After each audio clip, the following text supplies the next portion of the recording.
and we have a lot of hope. The world is still good because there were people who came forward to help.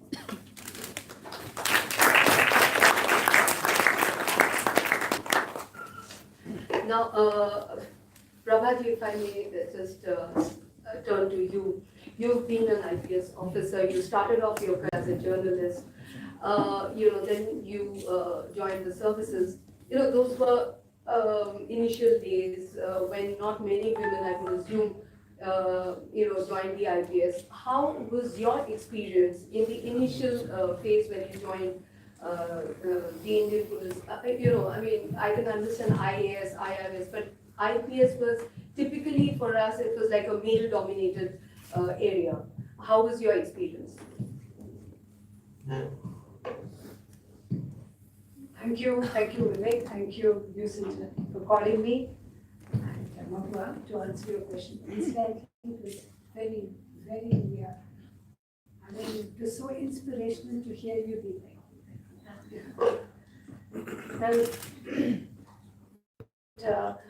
Wanting to say that there were no differences between boys and girls, certainly felt we were as good as the next person. Now, when I joined Indian Express, I did have an opportunity to do a number of very interesting stories. Of course, as all journalists know, when you join any newspaper, you're put out to the crime desk, which is about the lowest of the low. Very good. That was how it. Again, I was lucky enough to get my home state, which is Karnataka, where a lot of the politicians knew me for 3 years prior to that as a journalist. And I had done the rounds, and so if you are talking about Adi Nareshwara, you're talking about anything, you're talking about a woman's position which was which was mutually compatible, which was whole in itself. That was actually our culture. That was the way our traditions would have come out. And if you read the Shrutis and the Shrutis, that is how it would be. Now, a lot of things, of course, changed with the Manusmriti, which did tend to itemize women, which did tend to, but then, the Manusmriti, as everybody knows, is a much later addition to Hinduism, which came in the Sula dynasty, and it is more, I think, trying to codify and keep order rather than anything else. Now, of course, with the number of invasions we've had and so on, we've had the woman's position being stratified into that of vulnerability. It's not so much lower, but you start off with vulnerability and then social inequalities come up, and then afterwards you start treating them as second-class citizens.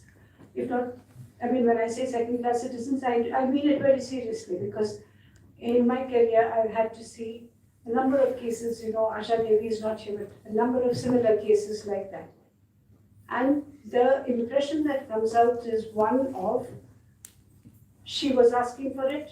There's this innate patriarchy in all this. Now, where did this patriarchy come from? Certainly not from our culture. Because if we go back to the essence of our culture, that was, as I said, a holic culture. It was mutually whole in other wholes. There was no such thing. But over a period of about 3 centuries, it has got ingrained into our culture now, and this is a reality which we are facing today. We as Indian women have to understand that we are facing a problem with a very patriarchal mindset. We do have problems with people telling us how to dress, what to do, how to do, what are the limits that need to be put upon us. That is very much there. Now, this would not be so apparent in the stratas that we are living in, but if you just go down a little bit and you see, like for instance, I tell everybody that as government officers, we live in a government colony, which is great. There is an entire ecosystem of the servants' colony which is just beside. They are all attached to the government quarters. If you see the dynamics over there, then you would understand the existence of patriarchy in all this. Now, we are talking about a 1% population. We don't face it.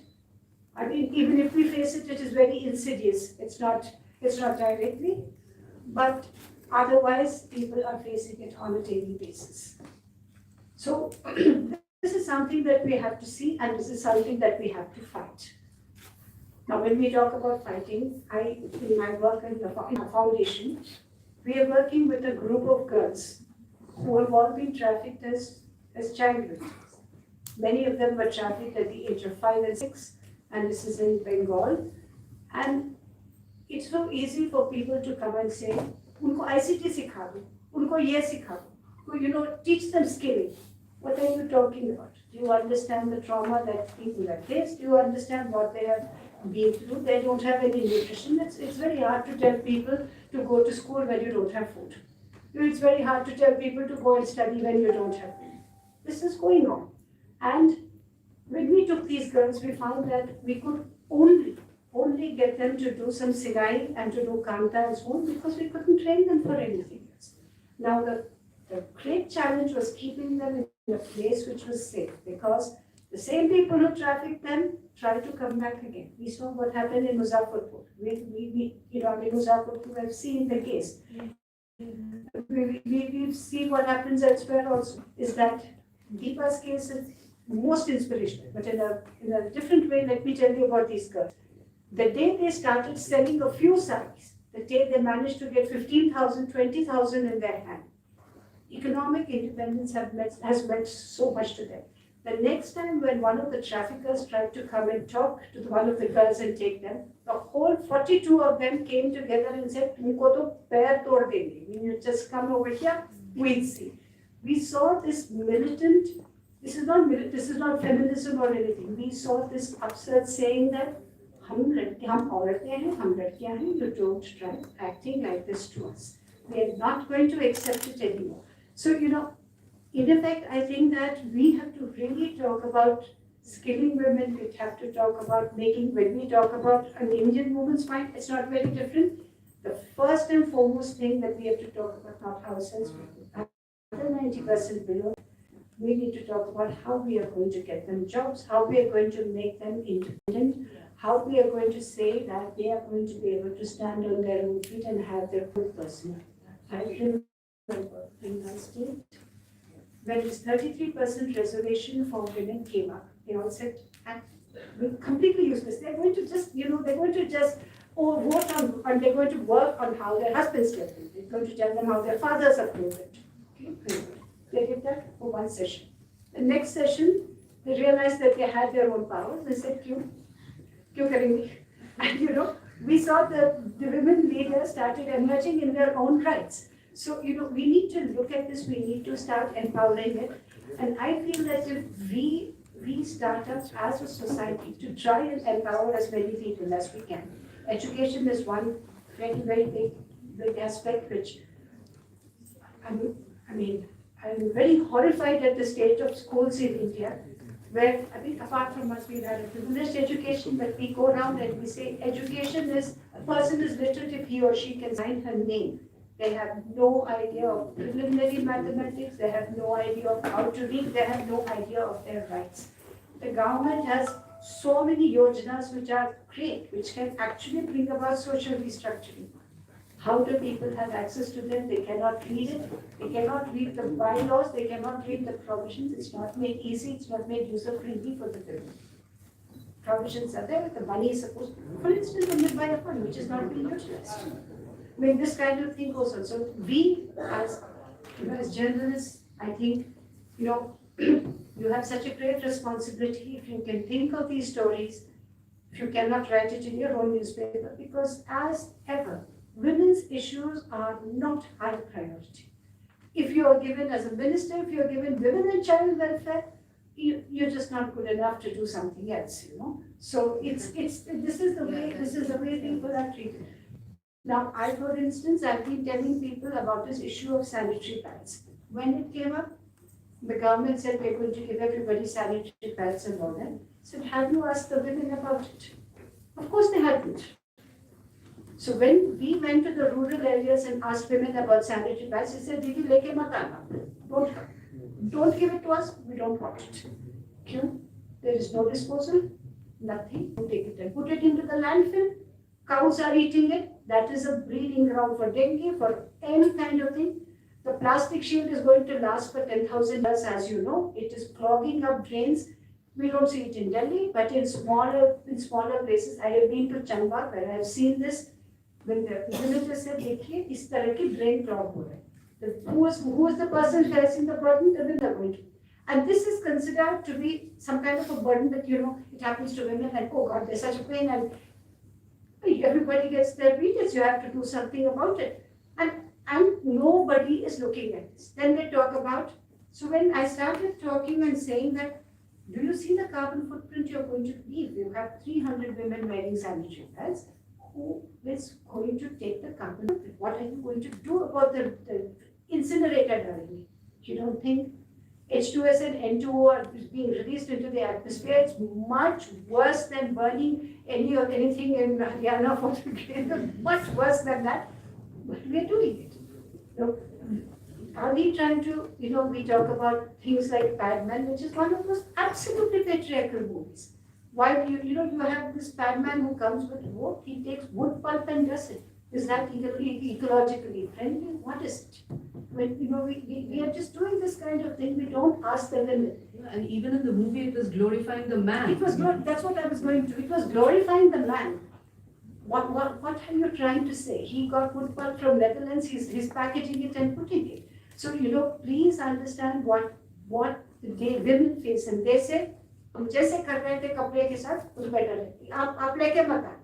Actually, across the board, in Calcutta, in places like Chhattisgarh, in Karnataka, people have told us that. Now we have said, please ask people to use menstrual cups.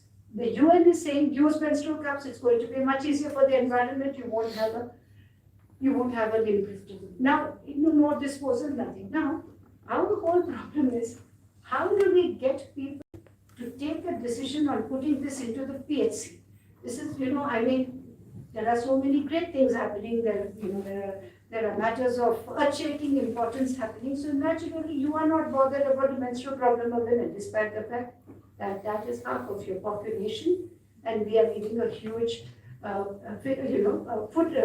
footprint. So these are the things that we need to become. Feminism is something that we haven't done in India because we have had no need to do it. As I said, our culture is such that, the combination of Shakti and Prakriti, we don't really need to. We had feminism with us all along. We didn't need it. But if you young people can take on this thing of getting 10 people around you, talking to them about menstrual hygiene. Incidentally, young ladies, India is #1 in trafficking. We have far outstripped Thailand, including in child pornography and pedophilia. We have far outstripped Thailand. We are #1 in cervical cancer, which is essentially due to bad menstrual hygiene. We are #1, and this is not in gross numbers, it's in percentages. So, we need to really see about how to our women's problems are something that are real, which need to be looked into. If you people can do that, make groups, please see about this, see that women get their rights, and it would be great as young journalists if you could see what provisions are there in the government for getting people some rights, including, say, the bank account, to get your mates' bank accounts and so on. It would be a great first step as young people into understanding what the other side of India is about, the other side of patriarchy is about, because one major way of facing up to patriarchy is to give some economic independence. Like Virginia Woolf in The Room of One's Own, it's really like that. It's not very different anywhere in the world. We have the advantage that we have feminism built into our culture, so let's take it on from there. Right. Thank you for that. Deepa.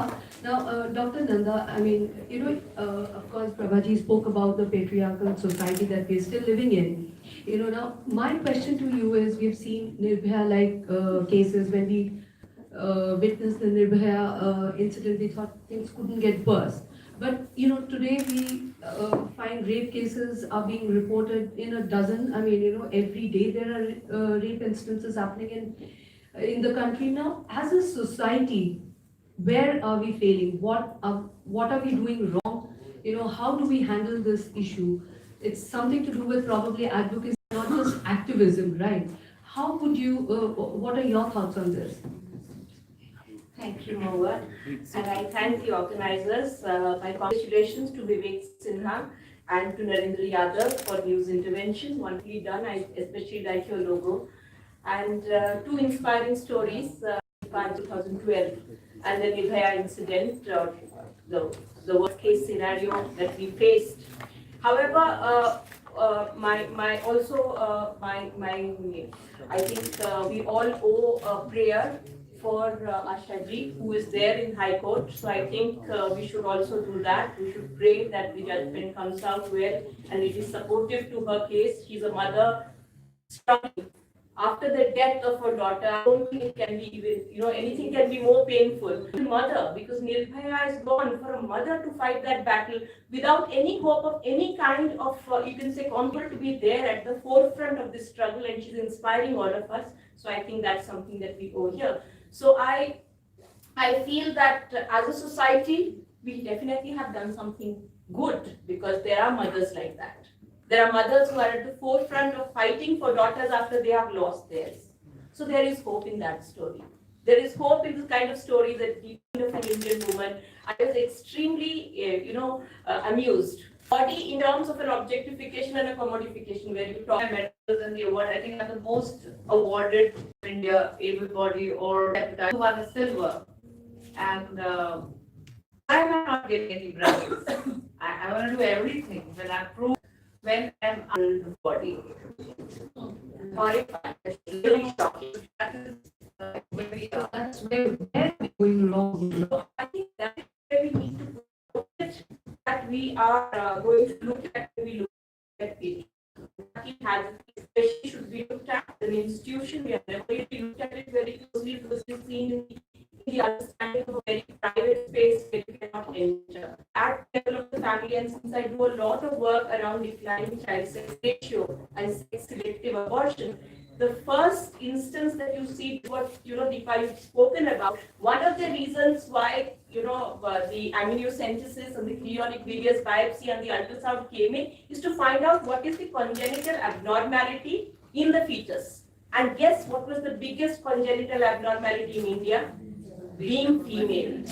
I think that is where the main problem lies. We have never addressed it, and that is again not a class issue as you and I have understood it. It is not ruled by poverty. It is the urban, prosperous, even the middle class which practices it. You are looking at the lowest sex ratio all over the world.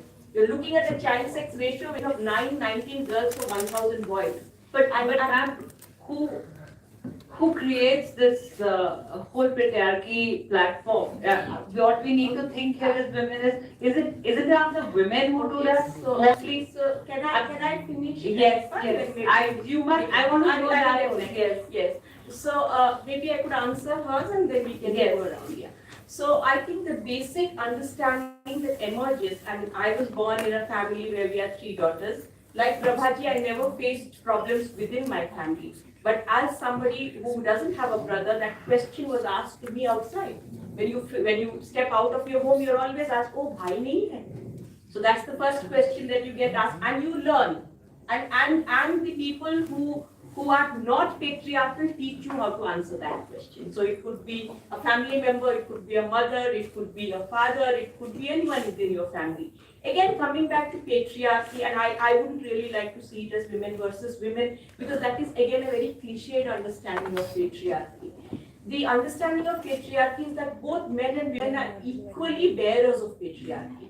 Because women are not really divided into caste, community and categories, they are in the families. So they carry forward patriarchy as benevolent, because patriarchy is also benevolent to them. It protects them, so women could be. So therefore, the people who support you, you may see them as non-patriarchal. Those who do not support you, you can see them as patriarchal. Sometimes it is women who bear the extra burden of carrying forward patriarchy. Whether it is caste, community, it's actually something that they have to do as part of the understanding of the larger family ethos or values. So that also happens. But going beyond, feminism really emerges in India. As Pandita Ramabai, feminism is already there with us. We don't know about it, but they are women who are already challenged. They have challenged marriage. Mirabai challenged marriage in a huge sort of way, the heteronormativity of marriage. Pandita Ramabai marched all over the world and did what she did. All of you know Dr. Savitribai Phule, one of our major role models, was a teacher. However, having said that, it is the women's movement which brings in personal issues like sex-selective abortion, like dowry, like sexual harassment, like I think the larger issues of property and all the other issues that you come to know now in the 1980s to the public forefront. But what do? They work with laws. The main focus of the women's movement was to bring about legislation. So you have a law against sex-selective abortion, you have a law against sexual harassment, you have a law against dowry, of course you do, you have a law against sati, you have all these laws. So their work has been on legislation. But what we did not see, so we do have what we call a legal paradise. We have very gender enabling laws. We have the Justice Verma Committee report. I don't think we can have any better report than that in anywhere in the world. However, having to accepting it within curriculum, so you can go to a college and teach them still to be passive recipients of knowledge. That's where we fail. So the most educated are not necessarily the most empowered. I agree. And Men, don't we need to yes, train yes. So our men I also? definitely. I mean, I'm just trying to build into that train of thought. So therefore, the bargaining and negotiating for women was not that strong. But the moment women get a chance, they have all been able to do it. So you do see women at the forefront of movements even today. Whether it is the tribal movement, whether it is the the environmental movements in India, they are at the forefront. I was very happy to hear how you said that you felt more comfortable in that uniform. But the imagination that a woman cannot feel comfortable in what is stereotypically seen as a men's uniform, I think that those are interesting ways to build on. Apart from that, why we continue to make the women and the girls ready, which is what we do. So this whole room, I'm sure you didn't intend to only call women, but women came to here because they want to understand the mind of, and need to know that. They really do not need to know that, and that femininity, but talking about masculinity, because patriarchy has been equally bad for men. Their relationship with their own bodies.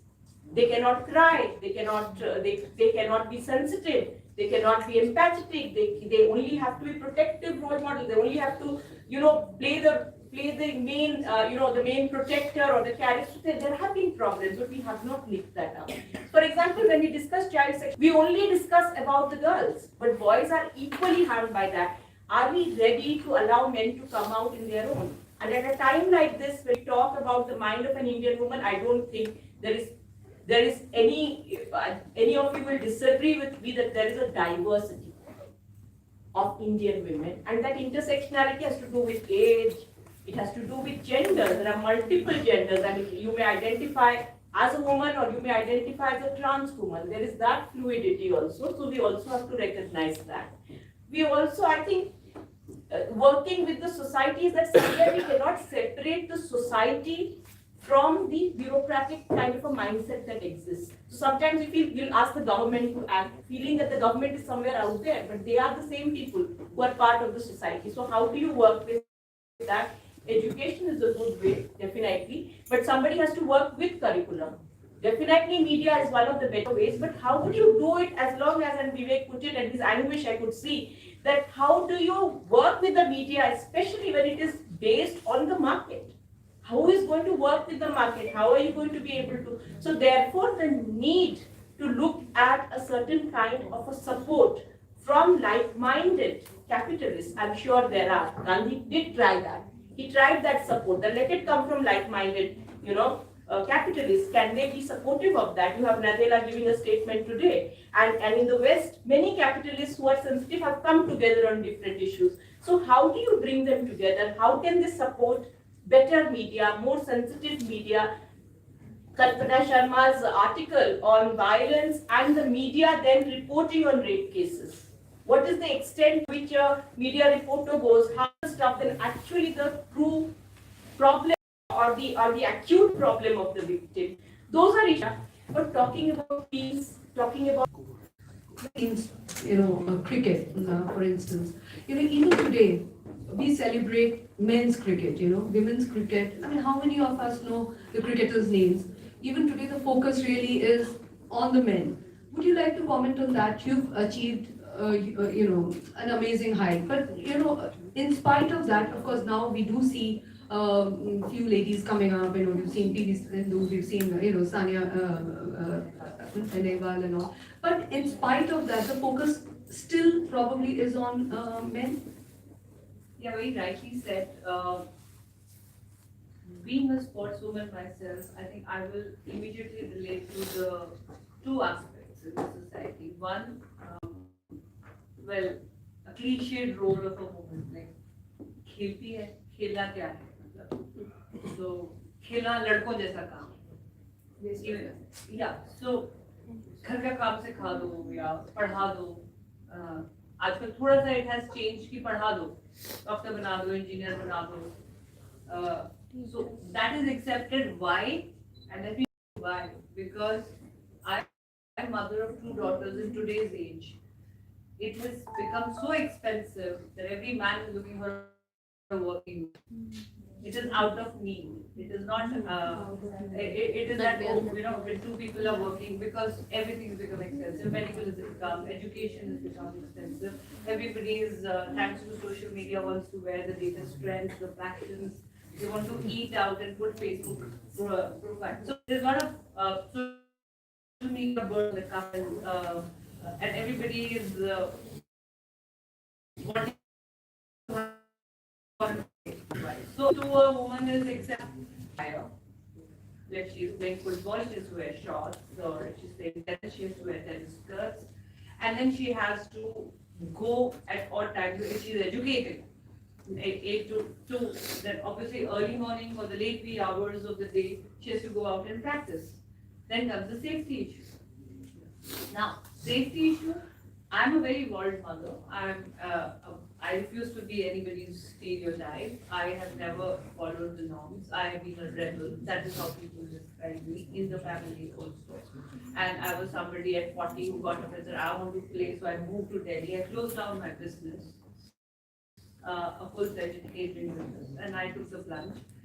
In 2012, when I had proved it all, and all my rebelness, impact, it was that somebody who stood for the rights of women, or the rebel in women, or wanted to prove a point by becoming a sportswoman and a winner of Arjuna Award at 42, which was not even heard of in India, and in the disability that I have, was suddenly so protective about her daughters. My elder daughter was post-graduating in Delhi University. My younger daughter had just entered her first year of education, and she had started pursuing her BBA honors in Jindal Globe University. And I was the most hyper mother.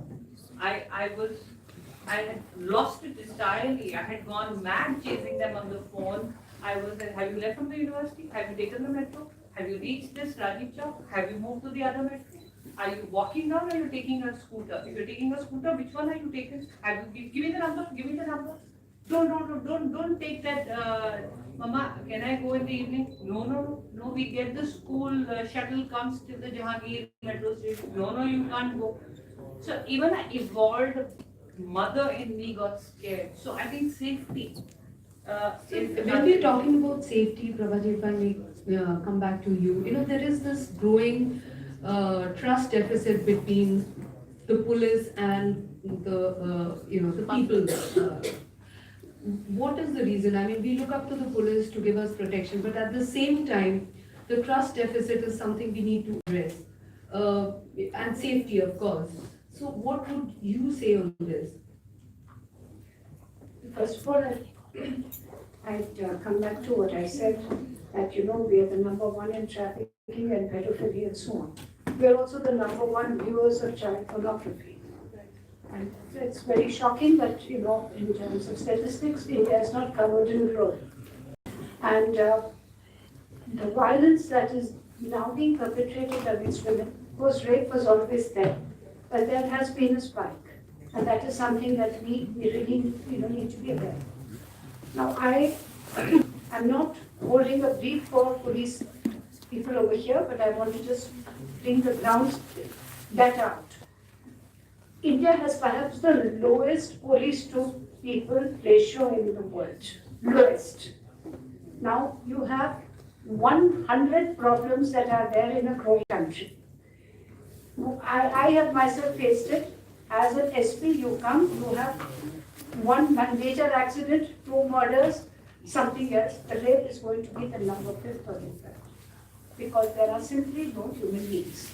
This is a fact that there are no human beings. What has happened in Hyderabad is absolutely unacceptable, and those people should be brought to task for what happened in that poor girl's case, in which a complaint had been given and hadn't been acted upon. But by and large, what happens is that people are so stretched. Apart from this, please add VIP duties and a whole lot of other duties, and now you know what the scenario is like. Now, the government of India has come up with something called the AHTU, Anti-Human Trafficking Units, which is also supposed to look after rape cases and so on. They're practically not functional in any state. So this is the problem. Now, when you are faced with a preponderance of problems, and you have one head constable who is extremely underpaid and is buffeted by a million different forces, including political and so on. Ultimately, as a human being, what he does is, tell me how much you're going to pay, and you do it, and the corruption becomes institutionalized. Now, this is very sad. It's a sad indictment on our society that there's a trust deficit. We need to work towards lowering the trust deficit, and for that, we need to also work towards improving the conditions of many of the constables and the lower constabulary, which if you went and saw the kind of houses they lived in and the kind of situations they lived in, you would also know what they are facing. And this perennial problem of transfer, the perennial problem of an ecosystem which is institutionalizing corruption, it is, it's not a single line problem, it's a matrix of problems that are there, and we need to take all these things into view. And yes, what Vijay Lakshmi has spoken about gender sensitization, that is being tried a great deal in all police stations. How far we have succeeded? To some extent we have. Now let me assure you, if a woman comes up with a complaint, very few police officers would not put an FIR in. Something like what happened in Unnao is more the exception than the rule. What happened in Unnao is totally condemnable. It's more condemnable, if not as bad as the Nirbhaya case, because ultimately not only was the girl killed, and as a victim, as she was coming to give her, she was killed. Her father has been killed. Her aunts have been killed. The family has been terrorized. It is the ultimate in horrific activity. That's okay. All that is there. But that, as I say, is more the exception than the rule. And what often happens is that the exceptions make the news, and a lot of what is being done does not make the news. As I said, I'm putting deal for the police, or one tends to do it, but this is ground reality. People are working in very difficult circumstances. I come from a state like Karnataka where things are still reasonably all right. But believe me, what my colleagues tell me about Bihar, I went to the Muzaffarpur case, and the SP there is a woman and a very good police officer. So when I asked her, I said, how did this happen? So she says, in Muzaffarpur, every day there are about 4 or 5 major dacoities with murder. There are, there's some family murder hanging around. We get a report from PISs. We should have looked at it, yes, but you expect a sub-inspector to do it. It hasn't happened. Now, when I went to talk to the victims, which is something that would really horrify you people, some of those victims were 5 and 6-year-old girls, and 3 of them had Down syndrome. So what are you going to do? Are you going to record their statement? What are you going to do? And nobody understands what. And now, the ecosystem is such. There's a political strongman over there. Nobody wants to talk. Nobody wants to get into activism because it's a dangerous job being an activist. So, you kind of say, hamari business nahi hai. You're doing that. And this, all this, like the Muzaffarpur case, will reflect as police apathy, which is not just police apathy. it is public apathy, it is apathy of everybody around. And, it is an environment where the police are also, I know, again, as I said, they are sometimes often victimized a lot more than they necessarily should be. But let me share a couple of incidents where trust on police, and I was bedridden and I had chosen to live in my own house while my husband was still away in the field area. And my bed was placed, I had the bedroom window, I used to look up. And I told my parents that when my children come back from school, I should be the one to receive them. Because younger one was barely 3.5, she would come from kindergarten. So what had started happening, they would come and obviously they would turn to their granny because granny would be receiving. So I said, no, I want to stay connected. You make the tiffin, you make things, you put it on my bedside, but let me receive my child. And you don't be there, you come half an hour later. So first person they should be me. In this endeavor of mine, one fine day I see the cable one and my daughter was about to arrive any minute. All I did was dial 100. It was not a criminal case, it was no rape case, it was no dacoity happening. It's just, I didn't know what to do, but I just dialed 100. And within 2 minutes, the flying squad was there. And in a very humanitarian manner, they immediately took charge, they stopped my daughter's van, they held my daughter, they called the electrical people, they got the cable removed. So it's nice, they're there, they're also human. No, I just wanted to make a point. Yes, all the stories, the positive stories don't necessarily make news. So this is also a point. When I write a book, there will be a chapter on the positive role. So Dr. Nanda, as Prabhaji just said, few cops and too many people to handle it. And also you said in terms of law, in terms of guidelines, we are foolproof. We have laws to protect women, dowry, female infanticide, everything. But at the same time, do you think in a country like India, which is so diverse, I mean, we have various social strata, economic strata, rural, urban, semi-urban divide, one size fits all kind of a formula. Do you think that, that will work? Like we are formulating laws, rules and all. Is it a top-down approach we are following and that is where we are going wrong? Or what, according to you, should be done? I'm a believer of the Constitution. I think that's one of the things, and I bring that back to the mind of an Indian woman. Every time when we speak to women, there is always this pressure that they have to prove themselves to be achievers. And I think therein lies also a problem that the first thing that we need to do is to recognize that women are equal citizens of India. Somewhere that is not something that we ever discuss. It is almost as if that in order to be born, I must prove myself better.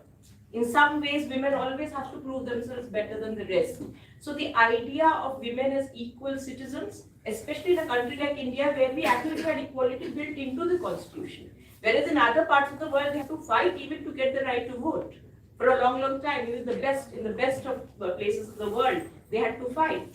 Whereas in India, we got it right at the beginning. So our constitution in that sense has all the diversities built into it. Whether it is the right to equality or it's the fundamental, all the fundamental duties and responsibilities as long as and also the freedoms.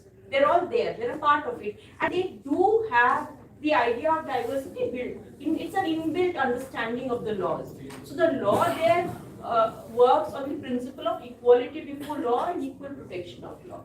So therein it's not a question of one size fits all. It is then for the court of arbitration to look at it in a case-to-case way, if I've understood you rightly. So it is not just the law works from the point of view of non-discrimination.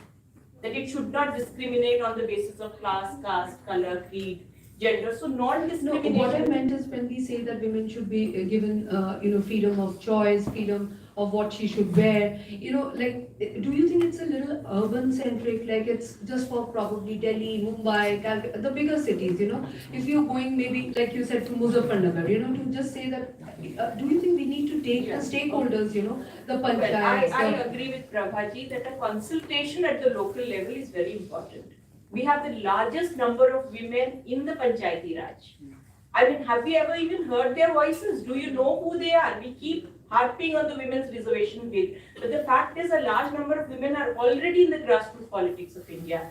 With the moment you discuss that, they will say, nahi, wo to, you know, pati, punch, that's the whole idea that they are all puppets in the hands of their husbands. But that may not be the truth.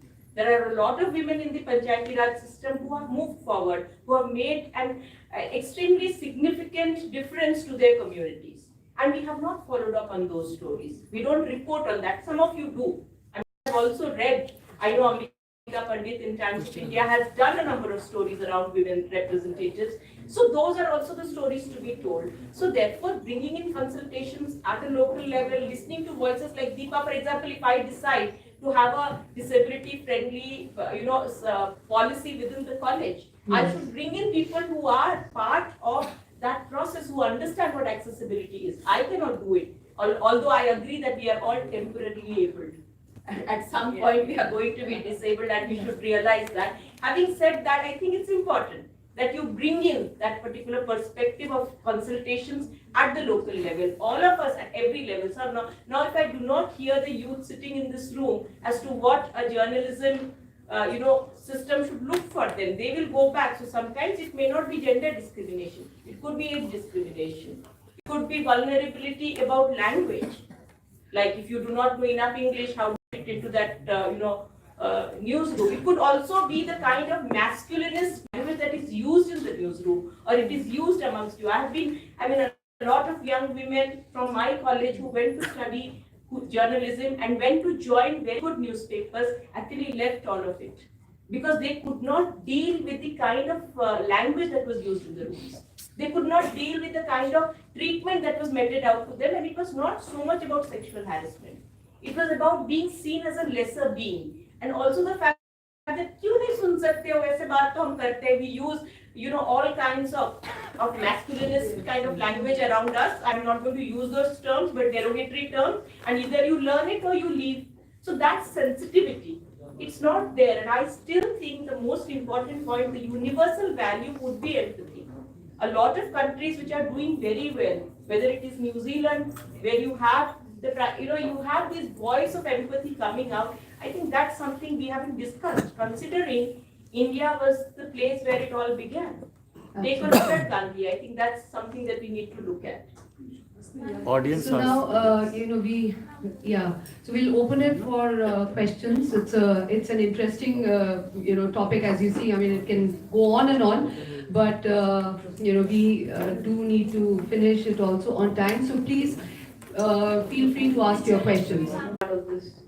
और एक incident मैं आपसे share करती हूँ. जैसे आपने कहा insiders के मीडिएटर्स, बिकॉज एक दीपा मलिक वहाँ पे आई थी, तो एवरीबॉडी वाज एंशियस कि मैं भी वहाँ पहुँच जाऊँ, मैं भी वहाँ पहुँच, वो बता देगी क्योंकि नॉन पर्सनालिटी है, तो सब वहाँ पे हाजिर थे.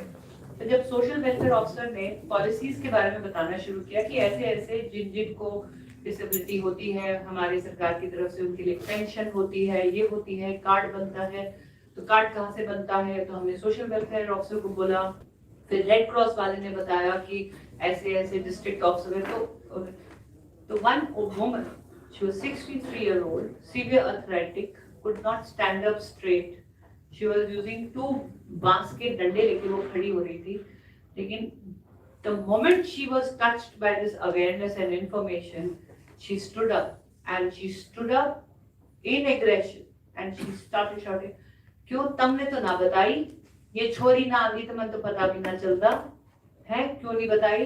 And the second reaction, she stood in front of the panchayat, the sarpanch of her village, and she said, भाई मैं तो पिछले 10 साल से हूँ, तो हिसाब लगा के सारा पीसा जोड़ के दियो, तेरी गलती थी तूने ना बताई. So Indian woman is ready. All we need is opportunity and information. And I think It's like ma'am said, each one of us needs to reach out to at least 10 women and sensitize them. Right. collective approach से Go ahead, please. Ma'am, We actually, can't wait. आपने बोला ऐसा सर्वे होना चाहिए, आप शुरू करिए आज, आप 10 से करिए और 10 को बोलिए 10 पे जाइए. Ma'am, I have a question for all of you, ma'am. We have been always focusing on one gender. I feel that before even we were focusing on men's, okay, and now we are focusing, means the society is focusing on women. So why always there is one gender lacking behind? And you're talking about equality. Then why is it so that Dr. are Nanda, if leaving you could take behind that one question gender? because she's talking. Yeah, so I mean, if I have understood your question right, you are saying that when we talk about gender equality, why don't we take all genders? I think I did make that submission in my presentation. I did talk about all genders. No one is to be lagging behind. I mean, that's the last mile that we are all walking. I think all of us here, we looked at intersectionalities, we looked at disability, we looked at age, we looked at various services. We talked about gender equality in the sense of non-discrimination. एक universal approach के बारे में बात तो किया हमने. कोई भी इक्वालिटी होती है वो equality before law and equal protection of law के बारे में है. But because the topic of discussion is looking at Indian women and why Indian women and why not Indian men, that's the question if you're asking. Why don't we talk about Indian men and their problems? If that's the question you are asking, I'm glad you're interested and you're happy to talk about Indian men. Yes, in one way, Indian men need to work on their attitudes. They need to be taught that. They should be part of the curriculum, both for men and women, as well as for girls and boys. And they should be engaged. Their problem should be a part of it. The only reason why we are putting more emphasis on talking about Indian women and girls is because of the numbers.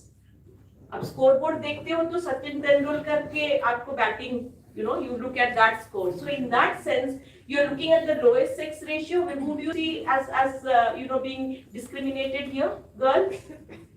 When you look at education, women are marching forward in every sense of the term. But when you look at dropouts, who do you see? Girls. You see girls there. Of course, there could be intersectionality of poverty and other things. I'm not denying that. But there is always a gender divide. और ये जो gender segregated data है, इसको आप लोगों को as journalist you need to look at that. When you look at crime records, you need to look at it closely. Rape, of course some men are also raped. You can't run away from that. Some men are also sexually harassed. But in terms of numbers, there is far more that is happening to women. ये laws आपको कोई platter में नहीं दिया है. Nobody, just thought कि चलो women के लिए कर देते हैं. This has come about through a major struggle. And because you have statistical information proving, look at Deepa's struggle.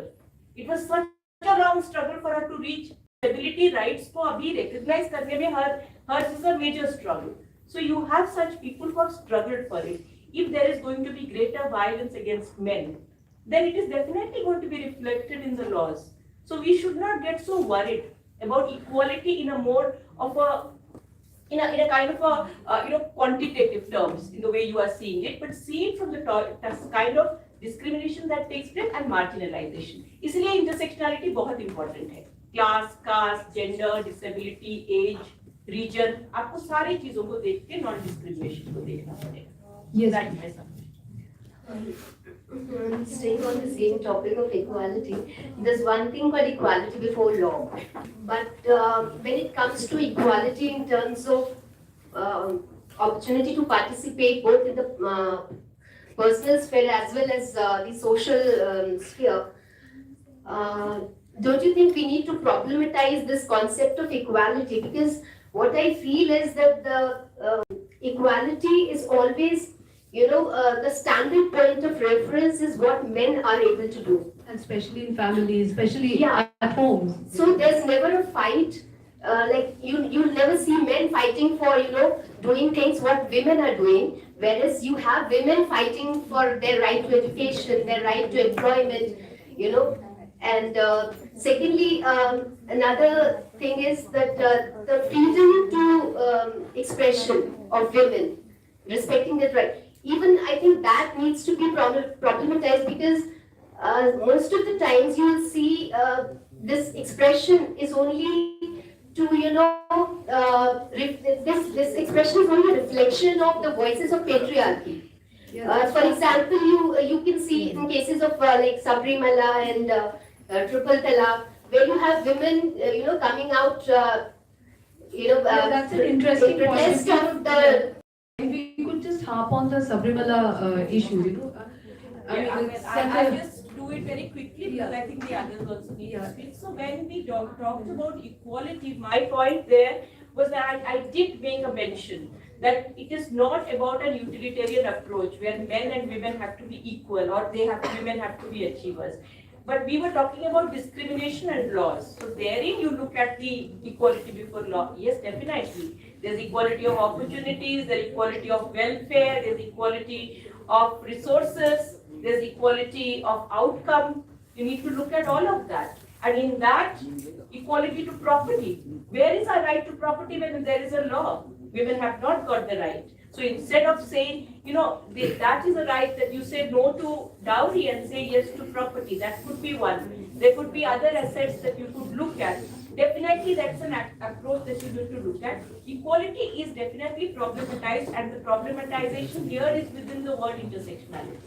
That you need to look, for me, the worst affected woman, if I have to reach out, would be the unorganized women worker in Chhattisgarh, or the girl child, most vulnerable. So you can look at equality from so many angles. I agree with you that it needs to be problematized. I did try to say that. And you are asking us to reflect as to how do you engage with customs and culture and the Sabrimala, of course. Now in that, I think we need to understand that women are raising the right questions. And there are many women who are taking the step forward. Now the point therein is the readiness of society to accept that path. And the idea about how culture needs to be engaged with. Now, if you take a look at untouchability, one of the major demands in order to eradicate untouchability was that we enter the temples. So herein, I would see the demand in that similar vein. So therefore, if you take a look at it, that particular demand is in that vein. It is not just about entry into the temple. It is about why would you stop us? What is it that is so impure about women? What is this understanding around menstruation that you have made that has become so overbearing that we are not seen as equal in terms of even our understanding of ourselves as human beings who can enter a temple? So I think therein, that particular language that women have raised, it's exemplary in the way they have fought that battle. But yet, the societal readiness is not there. The legislation has recognized it, the court has recognized it, but yet at the same time, dealing with patriarchal forces at the level of region is part of it. So how do you engage with that? I don't think we have an answer here, but women have definitely, and I must say, huge round of applause to women because they have fought these battles. These are women, young women who are fighting these battles. And I think there's a lot of courage in them to fight these battles. Societal readiness will only come when more women participation comes forward. We can't just have 2 or 3 of them and treat them like role models. For 10 years, I was the only female on wheelchair who would represent India. And now we barely have handful 4 or 5.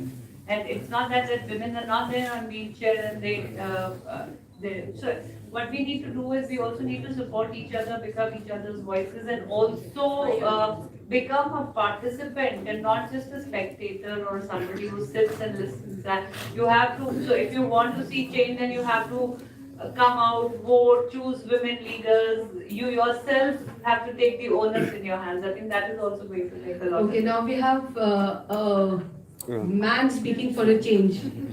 My name is Nishant Azad. I am senior correspondent at Organizer Weekly, and I have interviewed Deepa Malik, and I know how daring and strong you are. So my question is कि जब आपने ये बोला कि कोई एक advertisement director है जिसने आपको सेम करके मना कर दिया कि you are looking old and crippled face, तो डोंट यू थिंक कि उस डायरेक्टर का नाम आपको पब्लिक करना चाहिए ताकि people should know the real character of that person, क्योंकि वो आप एक तरह से उसको डिफेंड कर रही हैं और कहीं ना कहीं वो एक तरह से वो टॉर्चर ही हुआ, मेंटल टॉर्चर कह लें या फिजिकल टॉर्चर, वो कई और लोगों को भी कर सकता है. तो डोंट यू थिंक कि उसको अब पब्लिक कर देना चाहिए कि society should know about I think you have entered the mind of a woman today, and thank you for doing that. So here we have a lot of examples. We have a man who sends a woman come out and open, and that's really nice. And you really want me to take the name now? या different Prahlad Kakkar. Oh my God. Thank you Entire Bollywood is full of these persons. Entire Bollywood. Yeah, so he said you cannot get, and that is how it is. Right, can you? Prabha ji से मैं कहना चाहूंगी, आपने जो एक बात कही थी कि हम लोग सैनिटरी पैड्स दे देते हैं, गाँव में जाते हैं, वो नहीं चाहती। आप बिल्कुल सही कह रहे हैं। प्रॉब्लम क्या हो गई है, हम लोग लोगों को वो देना चाह रहे हैं जो हम देना चाहते हैं। हमें लगता है कि ये देके हम पावर हो जाएंगे। एक्चुअली नहीं है। मैं खुद हरियाणा से हूँ। जरूरी नहीं है कि वहाँ पे उनका ड्रेसिंग बदल के आप उनको एम्पावर कर सकते हैं। उन्हें एजुकेशन की जरूरत है। और सबसे ज्यादा जो आप बात करें inside the mind of women, it's high time to talk. उन्हें बोलने दीजिए। आप बोलने के लिए प्लेटफॉर्म दीजिए। बहुत कुछ उनके अंदर भरा है, पहले वो बोलेंगी, उसके बाद तो सॉल्यूशन निकलेंगे। तो ये प्रभा जी आप बिल्कुल सही कह रही हैं। खिलाड़ियों में आप देखेंगे तो आप दादी तोमर दादी की कहानी देखिए। Okay, we have time for two last questions, please quickly. Yes, please. Yes, my question is for Masha ma'am. When we talk about sorry, my bad, I'm really sorry. So ma'am, when we talk about law, where is law actually? I actually don't feel safe when I'm walking around in Delhi. I don't feel safe though I'm driving a car, I'm going for a meeting, I'm doing everything. But I still don't feel safe. My sister got murdered in 2006. I fought for her murder for good 3-4 years. Everything is very much clear. Everything is there. Everything is identified. But still we have to fight because जो जज यहाँ पे वो already drive करके गए थे, उसके लिए हमें कुछ और रिकॉर्ड्स निकालनी पड़ी, सिमिलर केस निकालने पड़े। तो क्वेश्चन ज्यादा लंबा नहीं खींचूंगी। क्वेश्चन सिर्फ ये है कि ये लॉ है कहाँ पे। After that also we keep seeing him outside of Just to add to what she said, So- we saw the Nirbhaya thing. Yeah, I think Let me just, delayed is also justice just denied. 7 Look, Asha ji couldn't be here, and I mean, what is the 7 doubt? years and the struggle is still on. Just when we thought it's going to be closer. Against the law has a loophole, Yeah, and against the. So And what happens to the fifth Where is the person? law, right? Where is the law? Like there's दो और 4 जनों का decision हुआ, पता ही नहीं पांचवा गया कहाँ। पांचवा तो When you see the age, you can see the age of the rapist. You don't see the age of the victim. I mean, girls can get raped at the age of 5 years, 13 years, but just because he was one day less of the juvenile or whatever, he's run away. He's absconded. Unfortunately, that is the law. If you're saying where is the law is there. But why just for the juvenile and for the rest, there's still Ma'am, It's not which the which case is highlighted? Okay. Which case is highlighted? मैं आपको एक बात जी ma'am. ये तो there is the law जो पूछते हैं बहुत सारे लोग ये one last thing that is the law that is true. It is very sad that the law is not being implemented. Law तो है, like when she was saying succession of property rights, Indian Succession Act gives the same property rights to a girl as to a boy. There is no difference. अलग बात है कि ये होती नहीं है. You are saying where is the law?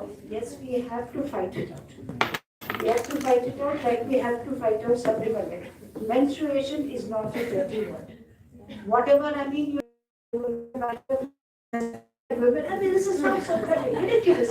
It sounds so ridiculous. The same people, when the Elgur community was to get in there, the OBC community, when they had to get into temples in 1942, there was a huge hue and cry and there was a firing and this and that. Now they have accepted it. All Elgurs are there, they are part of the society, they've even managed, they're doing extremely well. It's a question of fighting it out and accepting it. So ma'am, it's been 9 years after life imprisonment. I have applied for a fancy, but you'll be shocked. अभी तक हमारा number ही नहीं आया case That is, again. And this guy is coming out. Our problem is numbers. The kind of pendency that is in the courts is horrifying. I mean, we have to talk about getting these quick justice courts, but it should not become a kangaroo court. All this is there. Now, unfortunately, our administrative legal system that is not matching up with the growth in burgeoning population. This is a major problem, which because of the preponderance of problems is also leading to institutionalized corruption. I agree with you.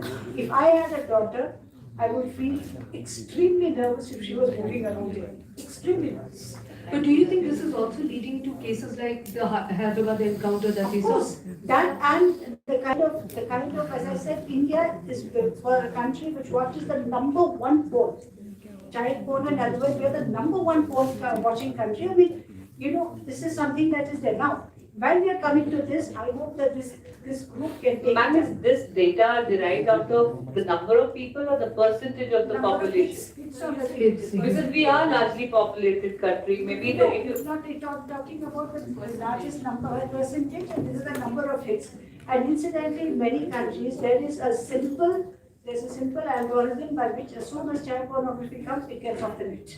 And we have to talk about doing things like that. I mean, we're talking about activists, there are young people over here, take up these kind of causes, take up a cause against child pornography, which is going to help you in the larger run for getting rights for women. And ma'am, before, yeah.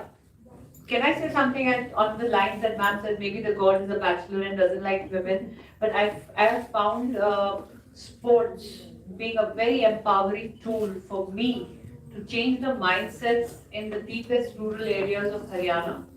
जो खाब आपको love marriage करने के लिए उल्टा टांग सकती है, काट सकती है, वो खाब या वो मेरी may not be intercaste, but at least I'm a Punjabi married to a Jat, and for a long time I was an outsider in the community.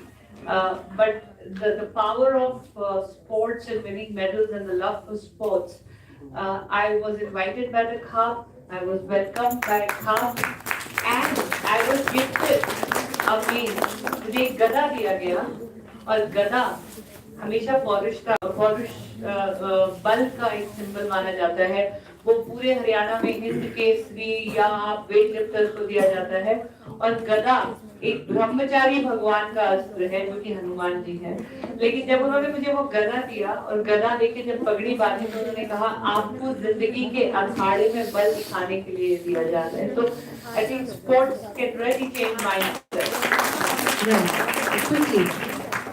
So my question is that sometimes we look at patriarchy in very extreme cases, like rape हो गया है तो we bring in patriarchy, but we don't look at patriarchy in the everyday domain.